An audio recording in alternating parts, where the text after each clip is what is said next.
من شرور أنفسنا ومن سيئات أعمالنا من يهده الله فلا مضل له ومن يضلله فلا هادي له وأشهد أن لا إله إلا الله وحده لا شريك له وأشهد أن محمدًا عبده ورسوله أرسله بالحق بشيرا ونذيرا ما بعد فإن خير الحديث كتاب الله وخير الهدي هدي محمد صلى الله عليه وسلم وشر الأمور محدثاتها وكل محدثة بدعة وكل بدعة ضلالة وكل ضلالة في النار فأعوذ بالله السميع العليم من الشيطان الرجيم بسم الله الرحمن الرحيم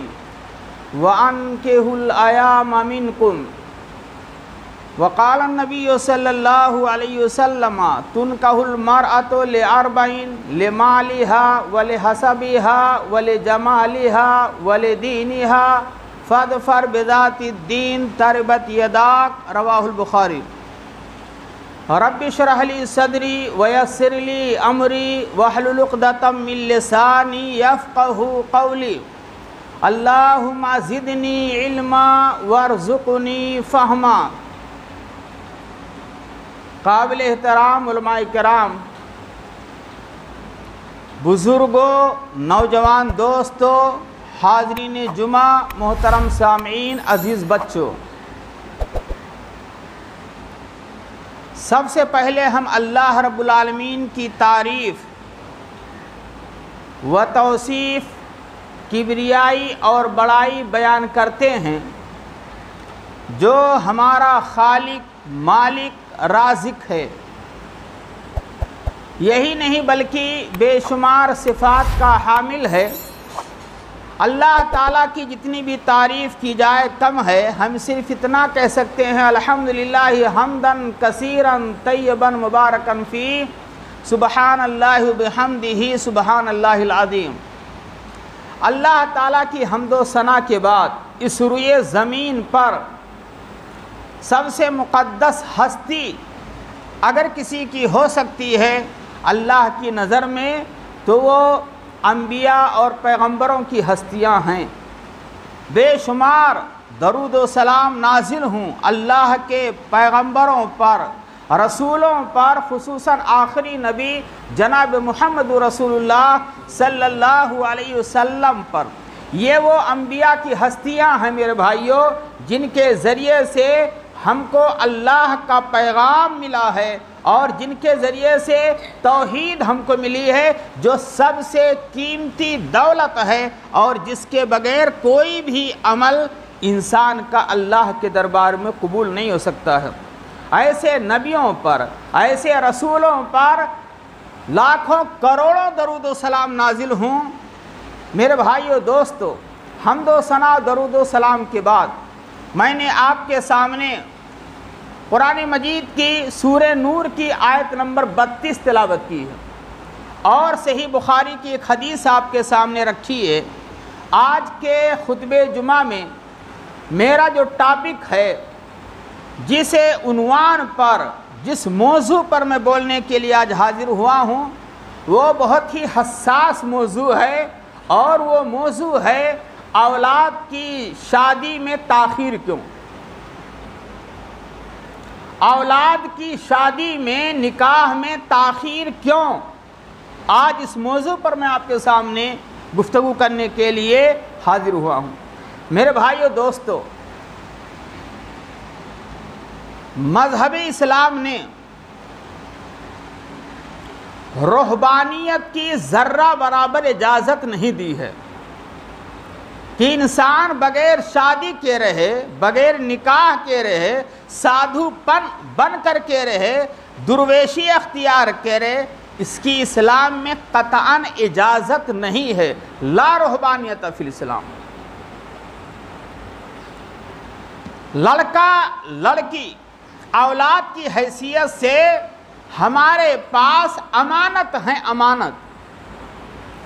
پیارے نبی صلی اللہ علیہ وسلم نے فرمایا ہے صحیح بخاری کی یہ جامع ترمذی کی صحیح روایت ہے، مروا اولادکم بالصلاۃ وہم ابناء 7 سنین، جب آپ کی اولاد 7 سال کی ہو جائے، 7 سال کی، تو نماز پڑھنے کا حکم دو، اور جب 10 سال کی ہو جائے، سن شعور کو پہنچ جائے، تو اولاد کا بستر الگ کر دیا کرو، 2 سگے بھائیوں کو، 2 سگی بہنوں کو، بھائی بہنوں کو ایک بستر پر، ایک تخت اور چارپائی پر لیٹنے نہ دو، اخلاقی بیماریاں، برائیاں جنم لے سکتی۔ اور 10 سال کے ہو جائیں، نماز پڑھنے پر سختی کرو، نماز اگر نہ پڑھیں، مارنے کی ضرورت پڑ جائے بطور تنبیہ، تو مارنے سے بھی گریز نہ کرو۔ اور جب لڑکا لڑکی بالغ ہو جائیں، بلوغت کے دہلیز پہ قدم رکھنے شروع کریں، تو آپ ان کے حرکات و سکنات پہ گہری نظر رکھیں، جسم میں تبدیلیاں آ رہی ہیں اور خواہشات نفسانی ابھر رہی ہے۔ لڑکا لڑکی جب آپ کی بالغ ہونے لگے، تو آپ تعلیم و تربیت کے ساتھ مزین کر کے مناسب رشتہ تلاش کر کے نکاح کر دیا کرو، اور نکاح اور شادی میں تاخیر ذرہ برابر نہ کرو۔ چنانچہ سورہ نور آیت نمبر 32 میں ہم نے جو آیت تلاوت کی ہے خطبہ مسنونہ کے بعد، اس میں اللہ رب العالمین ارشاد فرماتا ہے وَأَنْكِحُوا الْأَيَامَ مِنْكُمْ، اور یہ خطاب صاحب اولاد کو ہے جو باپ اور ماں کی حیثیت سے موجود ہیں سماج میں، ان کے لیے اللہ تعالیٰ نے حکم دیا ہے وَأَنْكِحُوا الْأَيَامَ مِنْكُمْ، آپ کی اولاد بغیر شادی کے ہیں، کنوارے ہیں، اپنی اولاد کا نکاح کرو۔ امر کا صیغہ ہوا انکحو، واجب ہے، بالغ ہونے پر تاخیر ذرہ برابر نہ کرو۔ بالغ ہونے پر آپ کا لڑکا بالغ ہو جائے، آپ کی لڑکی بالغ ہو جائے، وقت پہ رشتہ تلاش کر کے شادی کر دیا کرو، اسی میں خیر ہے، خیر ہے۔ اور جو بخاری کی حدیث میں نے آپ کے سامنے تلاوت کی ہے، اس میں اللہ کے رسول صلی اللہ علیہ وسلم نے ارشاد فرمایا تُنْكَحُ الْمَرْأَةُ لِأَرْبَعٍ، سماج اور معاشرے میں 4 چیزوں میں سے کسی ایک چیز کی بنا پر لڑکیوں سے شادی کی جاتی ہے، لڑکیوں سے نکاح کیا جاتا ہے۔ تُنْكَحُ الْمَرْأَةُ لِأَرْبَعٍ، 4 چیزوں کی بنا پر عام طور سے لڑکی سے نکاح کیا جاتا ہے، شادی کی جاتی ہے۔ نمبر 1 لِمَالِهَا، لڑکی کے مال اور جائیداد کو دیکھ کر کے نکاح کیا جاتا ہے، تاکہ جو ہم کو جہیز کے نام پر جو مال ملے گا وہ مال ملے، پراپرٹی ملے، جائیداد ملے، مال و دولت کے لالچ میں لڑکی سے نکاح کیا جاتا ہے۔ دیکھا جاتا ہے لڑکی کا باپ کتنا مالدار ہے، لڑکی کے مال اور جائیداد پہ گہری نگاہ ہوتی ہے، اور لڑکی کے مال کو دیکھ کر کے نکاح کرنے کا اظہار کیا جاتا ہے۔ نمبر 2 وَلِحَسَبِهَا، لڑکی کے برادری کو، خاندان کو، رتبے کو، حسب و نسب کو، کہ لڑکی کا قبیلہ کیسا ہے، لڑکی کی برادری کیا ہے، لڑکی کا خاندان کیسا ہے، حسب و نسب کیا ہے، لڑکی کا حسب و نسب دیکھ کر کے لڑکی سے نکاح کیا جا رہا ہے۔